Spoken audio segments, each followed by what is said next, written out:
नमस्कार प्यारे विद्यार्थियों, आप सभी का चैनल पर हार्दिक स्वागत है। प्यारे विद्यार्थियों, बीकानेर का भी अपने पास कक्षा 11 का हिंदी साहित्य का पेपर आ गया है। तो अपने इस पेपर को पढ़ना शुरू करें उससे पहले वीडियो को लाइक कर दीजिए। अभी तक आपने चैनल को सब्सक्राइब नहीं किया तो चैनल को भी सब्सक्राइब कर दीजिए और घंटे का निशान दबाकर अन्य साथियों के साथ शेयर कर दीजिए। प्यारे विद्यार्थियों, बीकानेर का ओरिजिनल प्रश्न पत्र हिंदी साहित्य का पहला पार्ट प्रश्न देखो क्या है। संध्या के बाद कविता किस काव्य संकलन से ली गई है? ग्राम्या, गुंजन, ग्रंथि, वीणा। प्रश्न नंबर 2, सिद्धेश्वरी के बेटे का नाम नहीं है। मोहन, रामचंद्र, चंद्रिका प्रसाद और प्रमोद। प्रश्न नंबर 3, टॉर्च बेचने वाले ने दाढ़ी क्यों बढ़ा ली थी? फैशन शो में जाने के लिए, फोटो खिंचवाने के लिए, साधु बनने के लिए या डाकू बनने के लिए। प्रश्न नंबर 4 देखो क्या है। गूंगे को किसने काम पर रखा? बसंता, चमेली, सुशीला ने, शकुंतला ने। प्रश्न नंबर 5, महादेवी को ज्ञानपीठ पुरस्कार किस रचना के लिए प्राप्त हुआ था? प्यारे विद्यार्थियों, इन प्रश्नों के उत्तर अगर आपको आते हैं तो अच्छी बात है, नहीं आते तो आप अपनी पुस्तकों में देख सकते हैं या फिर आप अपने अध्यापकों से पूछ सकते हैं या फिर आप इंतजार कीजिए, सुबह तक मैं आपको इन प्रश्नों के उत्तर बता दूंगा। प्रश्न नंबर 6 देखो, डायरी एक तरह का रेगिस्तान दस्तावेज है। प्रश्न नंबर 7, सूरदास पुष्टि मार्गी संप्रदाय के रेगिस्तान कवियों में सर्वाधिक प्रसिद्ध है। प्यारे विद्यार्थियों, हमारे हिंदी के व्याख्याता को ये पेपर भेज दिया गया है, वो शायद उत्तर बता देंगे तो सुबह जल्दी इसको अपलोड कर देंगे। प्रश्न नंबर 8, बच्चे हामिद ने रेगिस्तान हामिद का पाठ खेला था। प्रश्न नंबर 9, मुंशी चंद्रिका प्रसाद की मकान किराया नियंत्रण विभाग की रेगिस्तान से छंटनी हो गई थी। प्रश्न नंबर 10, हम दोनों ने उस सवाल की एक रेगिस्तान पकड़ी और उसे हटाने की कोशिश की करने लगे। तो देखो, ये आपका पेपर है वो बीकानेर का है, बीकानेर का ओरिजिनल पेपर है। प्यारे विद्यार्थियों, इस पेपर की पीडीएफ आपको तुरंत टेलीग्राम चैनल पर मिल जाएगी। इस पेपर की पीडीएफ फाइल है वो आपको टेलीग्राम चैनल पर मिल जाएगी, जिसका लिंक डिस्क्रिप्शन में दिया गया है। प्रश्न नंबर 11 देखो, हामिद के दोस्तों ने हामिद को मिठाई खिलाई, ये कथन सत्य है या असत्य?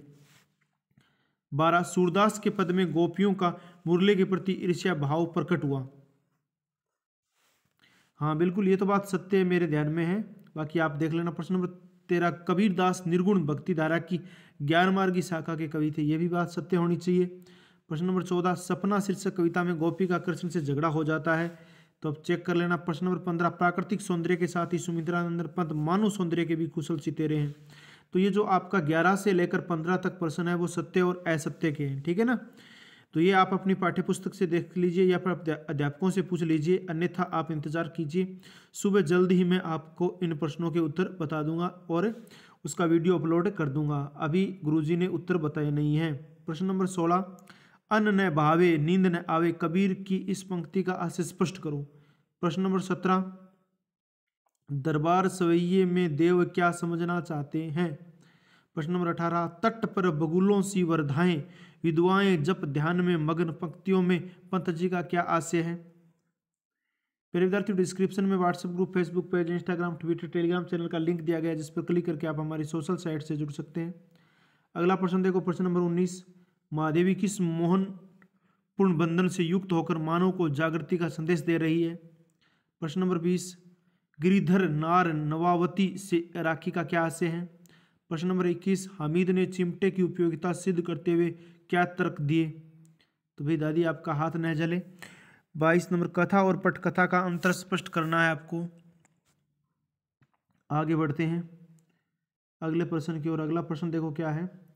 सूरदास के बाल मनोविज्ञान पर प्रकाश डालिए।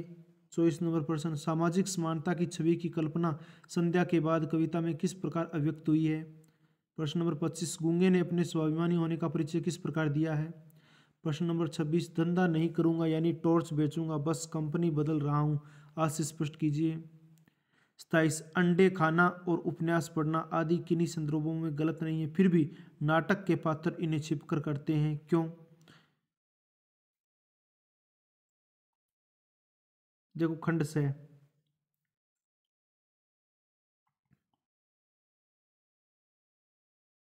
निम्नलिखित गद्यांश को ध्यानपूर्वक पढ़कर दिए गए प्रश्नों के उत्तर लिखो। इसके प्रश्न अपने देखते हैं। ईर्ष्या का यही अनोखा वरदान है कि जिस मनुष्य के हृदय में ईर्ष्या घर बना लेती है, वह उन चीज़ों से आनंद नहीं उठाता और उसके पास मौजूद है, बल्कि उन वस्तुओं से दुखी हो जाता है या दुख उठाता है जो दूसरों के पास है। यानी ईर्ष्या के वाले व्यक्ति के पास खुद के जो पास वस्तु है उनका आनंद नहीं ले पाता। वह अपनी तुलना दूसरों के साथ करता है और इस तुलना में अपने पक्ष के सभी अभाव उसके हृदय में डंक मारते हैं। दंश के इस दाह को भोगना कोई अच्छी बात नहीं है, मगर ईर्ष्यालु मनुष्य करे भी तो क्या। आदत से लाचार होकर उसे यह वेदना भोगनी पड़ती है। अपने अभाव पर दिन रात सोचते सोचते वह सृष्टि की प्रक्रिया को भूलकर विनाश में लग जाता है और अपनी उन्नति के लिए कोशिश करना छोड़कर वह दूसरों को हानि पहुंचाने को ही अपना श्रेष्ठ कर्तव्य समझने लगता है। ईर्ष्या की बड़ी बेटी का नाम है निंदा। जो व्यक्ति ईर्ष्यालु होता है वही बुरे किस्म का निंदक भी होता है। दूसरों की निंदा वह इसलिए करता है कि इस प्रकार दूसरे लोग जनता अथवा मित्रों की आंखों से गिर जाएंगे और जो स्थान रिक्त होगा उस पर मैं अनायास ही बैठा दिया जाऊंगा। तो ऐसा तो संभव नहीं है। अब देखो प्रश्न क्या है, प्रस्तुत गद्यांश का उचित शीर्षक लिखो। तो भाई इसमें यही कहा गया है कि ईर्ष्या रहित हो जाओ, तो इसका तो ईर्ष्या ही है, यानी इस पाठ का शीर्षक क्या है, ईर्ष्या। या फिर ईर्ष्या से कुछ और बना दे, हृदय में ईर्ष्या कर सकते हैं। तो मुख्य बात तो ईर्ष्या की हो रही है पूरे में, तो गद्यांश का शीर्षक ईर्ष्या हो गया। प्रश्न नंबर बी देखो, ईर्ष्यालु व्यक्ति दूसरों को हानि क्यों पहुंचाना चाहता है। ईर्ष्यालु व्यक्ति दूसरों को हानि क्यों पहुंचाना चाहता है, तो देखो दूसरे की निंदा वह इसलिए करता है कि इस प्रकार वे दूसरे लोग जनता तथा मित्रों की आंखों में गिर जाएंगे और उसके स्थान पर वो खुद बैठ जाएगा। यही बात है, या ऊपर कोई दी हुई है। हालांकि इसमें यही कहा हुआ है ना, ईर्ष्यालु व्यक्ति दूसरों को हानि क्यों पहुंचाता है। देखो ऊपर कोई बात नहीं है, ये नीचे वाली बात है कि वो उस स्थान पर खुद बैठना चाहता है निंदा करके, ठीक है ना। अगला देखो, ईर्ष्या की बड़ी बेटी का नाम निंदा, इस कथन का भाव क्या है। ईर्ष्या की बड़ी बेटी निंदा है। जो व्यक्ति ईर्ष्यालु होता है वही बुरे किस्म का निंदक भी होता है, यानी वो निंदा भी करता है, ठीक है। तो ये हो गया यहाँ का उत्तर। अब देखो आगे बढ़ते हैं प्यारे विद्यार्थियों, ये 3 प्रश्न थे आपके, हमने इनके उत्तर ढूंढे। आगे बढ़ते हैं अगले प्रश्न की ओर। प्रश्न नंबर 29 देखो क्या है, स्ववृत्त में कौन कौन से बिंदुओं को शामिल किया जाता है और उनकी प्रस्तुति का क्या प्रभाव पड़ता है, उदाहरण से स्पष्ट कीजिए। प्रश्न नंबर 30, प्रस्तुत काव्यांश की सप्रसंग व्याख्या करो। खेलन में को काको गुसैया, हरि हारे जीतते श्री सुदामा, बरबस ही कत करत रिसैया, जाति पाति हमते बड़ नाही, नाही बसत तुम्हारी छैया, अति अधिकार जनावत या ते ही जाते ही अधिक तुम्हारे गैया, रूठई करे तासो को खेले रहे, बैठी जह तह गवैया, सूरदास प्रभु खेले हुई चाहत, दाऊ दियो करी नंद दुइया। तो ये सूरदास के पद्य से लिया गया है भाई। कौन सी कविता है आपके पाठ्यक्रम में, वो आप नोट कर लेना।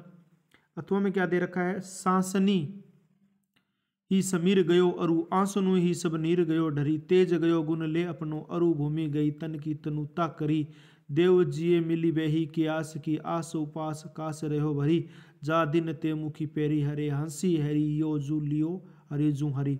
तो आपको इस कौन सी पोइम से ये लिया गया है, कविता से लिया गया है, और इसका राइटर कौन है, कवि कौन है, वो आपको जानना है और व्याख्या में लिखना है। आगे बढ़ते हैं अगले प्रश्न की ओर। अगला प्रश्न आपका क्या है, 31 नंबर, महादेवी ने स्वाधीनता के मार्ग में आने वाली कठिनाइयों को इंगित कर मनुष्य के भीतर किन गुणों का विस्तार करना चाहा, कविता के आधार पर स्पष्ट कीजिए। अथवा प्रेमचंद के व्यक्तित्व और साहित्यिक परिचय पर प्रकाश डालिए। ये आपका पेपर है, बीकानेर का है, बीकानेर का ओरिजिनल पेपर है, किसी विद्यार्थी ने अभी भेजा है और मैंने व्याख्याता को, हिंदी व्याख्याता को भेज दिया है। वो गुरुजी जैसे ही पेपर को हल करेंगे हम उस पेपर के वीडियो को अपलोड कर देंगे। अब नहीं तो सुबह तक जरूर हो जाएगा, सुबह जल्दी 7 बजे से पहले वीडियो अपलोड कर दिया जाएगा।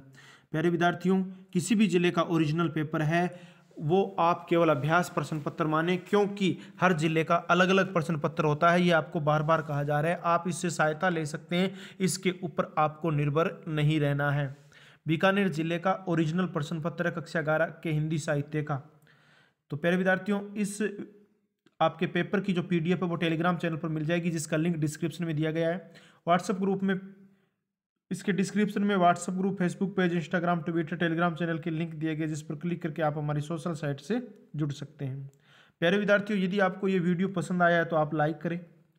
अभी तक आपने हमारा चैनल सब्सक्राइब नहीं किया तो चैनल को सब्सक्राइब करें और घंटे का निशान दबाकर ऑल बटन पर भी क्लिक कर दीजिए तथा अन्य साथियों के साथ शेयर भी कर दीजिए। फिर मिलेंगे शायद इस वीडियो का हल लेके, तब तक के लिए जय हिंद, जय भारत, वंदे मातरम।